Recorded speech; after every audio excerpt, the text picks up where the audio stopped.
Meron akong pupuntahan ngayon. Magpapa-check siya ng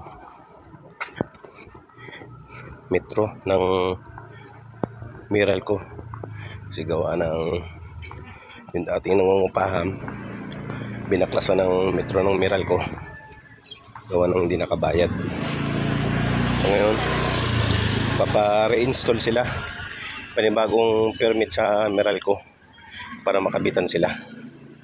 So, check ko muna kasi ipapagawa yata sa akin. Kausapin ko muna. Panibagong apply ba to? Opo, kasi naputulan. Hindi namin alam na may 3,000 lang naman yung... Hindi na bayaran. Opo. Nag-apply kami. Ito, binigyan kami nito. Ito lang ang binigay. Parang napakahirap ah. Parehas, ganun lang rin naman. Bago pa, dapat yung ito na lang ilalagay. Nagreklamo nga ako, pinicturean ko. Sabi ko, bago pa naman po, bakit kailangan palitan? Ayun ang daw nung nag-inspection. Hindi sila pare-parehas. Kasi yung kinabitan ko doon dati, yung ginagawang ko, ayaw nilang pakialaman. Si Meralco daw ang bahala. Ngayon naman, ang gusto nila, ipagawa ito para palitan tong base plate. Opo, tapos tinanong ko naman si ate diyan kung may pumunta. Wala naman daw pumunta. Ako na rin magkakabit nitong ganitong metro.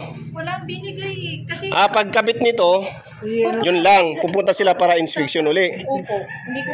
Oo, sabi nila, pag nakabit na raw, punta kami doon. Titingnan daw ulit. Di ko naman ang kasunod naman. Wala naman damage to. Bakit?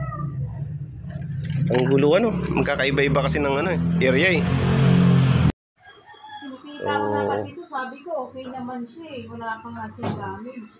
Ayaw kasi yun daw ang CI. Kailangan siguro dumaan tayo. Ang pinahihirapan nga tayo nun eh. Yan yung splicing na yan, papunta dito sa metro. Sila ang may gawa niyan. Sila lang yung may authorized na disconnect. Para ikabit natin to. Yung safety po kasi ang natin.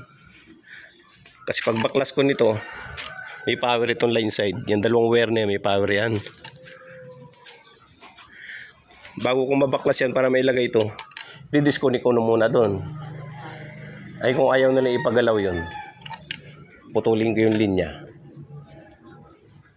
At kung madisgrasya tayo dyan, hindi tayo sagutin ni Meralco. Hindi na muna ako nag-bukay doon sa nagpapagawa.